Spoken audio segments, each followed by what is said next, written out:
ಚುಂಚನಕಟ್ಟೆಯ ರಥದ ಚಕ್ರ ಶಿಥಿಲ, ಬ್ರಹ್ಮರಥೋತ್ಸವಕ್ಕೆ ಎದುರಾದ ವಿಘ್ನ.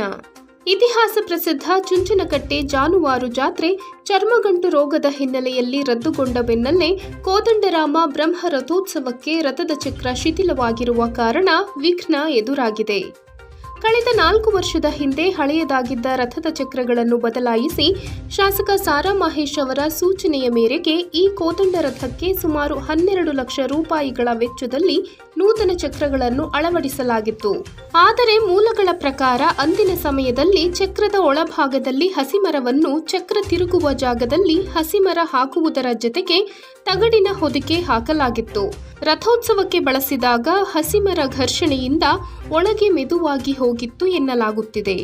ಇದೇ ತಿಂಗಳ 16ರಂದು ಜರುಗಬೇಕಿರುವ ಸಾಲಿಗ್ರಾಮ ತಾಲೂಕಿನ ಚುಂಚನಕಟ್ಟೆ ಶ್ರೀರಾಮದೇವರ ಬ್ರಹ್ಮ ರಥೋತ್ಸವದ ಅಂಗವಾಗಿ ರಥವನ್ನು ಸಿದ್ಧಗೊಳಿಸಲು ತೆಗೆದಾಗ ರಥದ ಎಡಭಾಗದ ಚಕ್ರದ ಒಳಭಾಗದಿಂದ ಮರದ ಹೊಟ್ಟು ಉದುರುವುದನ್ನು ಕಂಡು ಚಕ್ರ ಬಿಚ್ಚಿ ನೋಡಿದಾಗ ಶಿಥಿಲವಾಗಿರುವುದು ಕಂಡುಬಂದಿದೆ. ಇದೀಗ ರಥೋತ್ಸವಕ್ಕೆ ಎಲ್ಲಾ ಸಿದ್ಧತೆ ಕೈಗೊಂಡ ಸಮಯದಲ್ಲಿ ರಥ ಪರಿಶೀಲನೆ ಮಾಡಲಾಗಿ ವಿಚಾರ ತಿಳಿದಿದ್ದು, ಇನ್ನು 8 ದಿನಗಳಲ್ಲಿ ಶಿಥಿಲಗೊಂಡಿರುವ ಚಕ್ರ ಸರಿಪಡಿಸಲು ಸಾಧ್ಯವಾಗುವುದೋ ಇಲ್ಲವೋ ಎಂಬ ಗೊಂದಲಕ್ಕೆ ಕಾರಣವಾಗಿದ್ದು ತಜ್ಞರ ಪರಿಶೀಲನೆಯಿಂದ ಗೊತ್ತಾಗಬೇಕಿದೆ. ಈ ಕುರಿತು ತಾಲೂಕು ಆಡಳಿತದ ಅಧಿಕಾರಿಗಳು ಈಗಾಗಲೇ ಶಾಸಕರು, ಜಿಲ್ಲಾಡಳಿತ ಮತ್ತು ಲೋಕೋಪಯೋಗಿ ಇಲಾಖೆಯ ಅಧಿಕಾರಿಗಳಿಗೆ ಮಾಹಿತಿ ನೀಡಿದ್ದು, ತಕ್ಷಣಕ್ಕೆ ರಥದ ದುರಸ್ತಿಯ ಬಗ್ಗೆ ಕಾರ್ಯೋನ್ಮುಖವಾಗಲಿದ್ದೇವೆ ಎಂದು ಹೇಳಿದ್ದಾರೆ.